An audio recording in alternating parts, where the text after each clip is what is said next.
Well, what is up, guys? This is Gene from Yugi Insiders, and I'm bringing you guys a UA deck profile for the April 2015 ban list. UAs are a super cheap, extremely fun deck to play, and I'm super excited that I get to show you guys one of my favorite decks, so I hope you guys enjoy.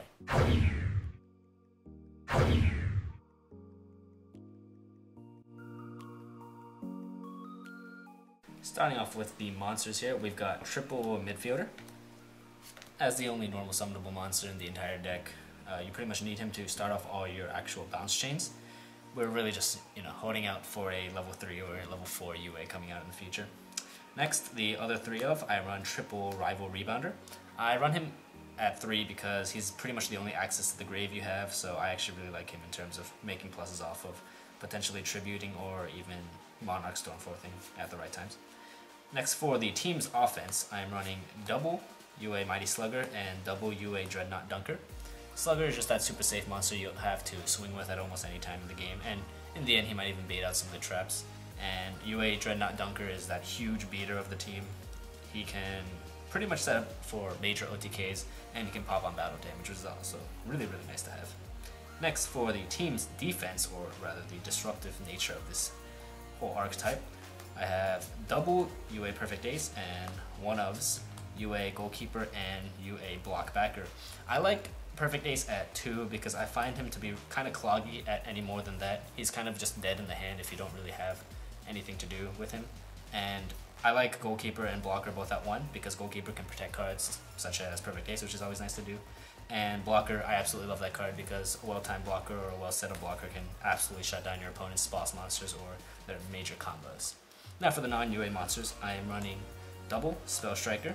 I like Spell Striker a lot because he's pretty easy to get out because his whole deck is super spell heavy and he's really easy tribute fodder.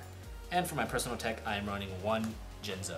Now, Jinzo's not super good right now because not that many decks run a lot of back row, but if you do manage to get the Jinzo out, your deck, all your plays are pretty much safe to do for the rest of the game.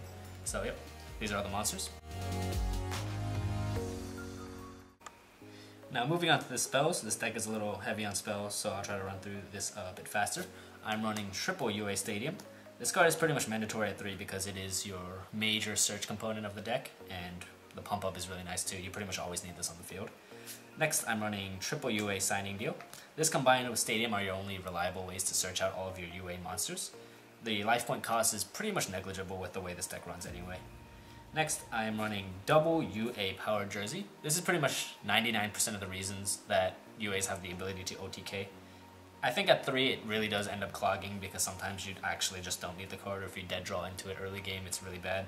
But at 1 you just really won't ever end up seeing it, so I'm running them at 2. Now for the non-themed spells, I'm running one Terraforming because the stadium is too good and getting more stadiums are always nice. I'm running triple Reinforcement of the Army because this card searches out Spell Striker, it searches out Midfielder, which are both necessary to start all your combo plays. Next, I'm running double Mystical Space Typhoon because I always like the mantra of running 2 in the main and siding 1, and that's what I'm doing now. One Book of Moon. I actually prefer this card over Dark Hole or Raigeki because with UAs, you'd rather actually keep your opponent's monsters on the field so that your Power Jersey or your Dunker can absolutely just go off. And for the last spell, I'm running triple the Monarch Stormforth. This card is just too good. I absolutely love this card. You can tribute your opponent's monsters to get out Rebounder or Mighty Slugger or Perfect Ace, and plussing off of their boss monsters is always really nice and just leave your opponent salty a lot of the time. So, yep, these are all the spells that we're running. Alright, so moving on to the few traps in this deck. I'll go over them very quickly. There's only a couple to go over.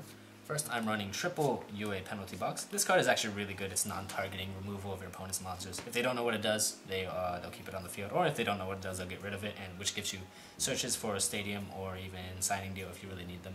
This card is just really good. I love it at 3, but they're probably the first deck that I turn to when I'm siding stuff out.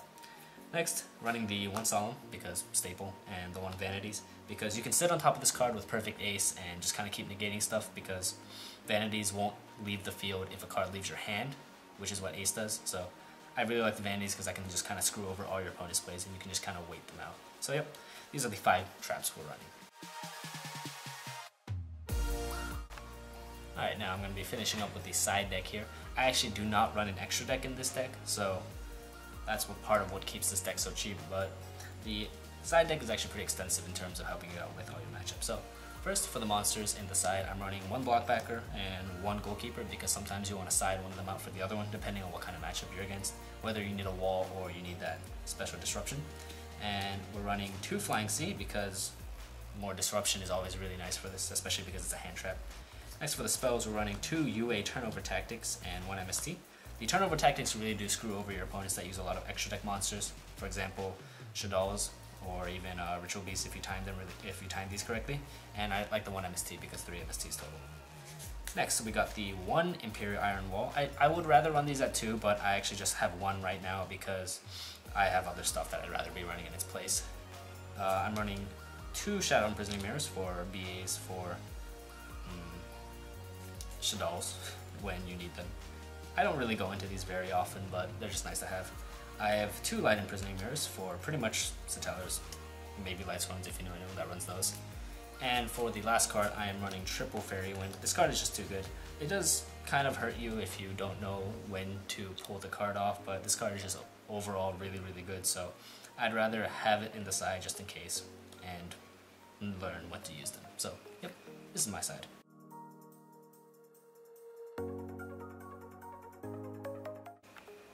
Alright, so guys, that was my UA deck profile. I hope you guys enjoyed. I would really love it if you guys would like, comment, subscribe to our channel because we're a very young and growing channel. Let us know what you guys would like to see in the future, whether it's more deck profiles, whether it's duels. We have a couple duels coming up on the way. We have a couple more deck profiles on the way, so stay tuned for profiles on Madoches, maybe X-Sabers, Heroes, and Ritual Beasts. So stay tuned for that stuff. And let us know what you guys would like to see in the future. So, yep, this is Gene from Yugi Insiders signing out. I hope you guys have a good one.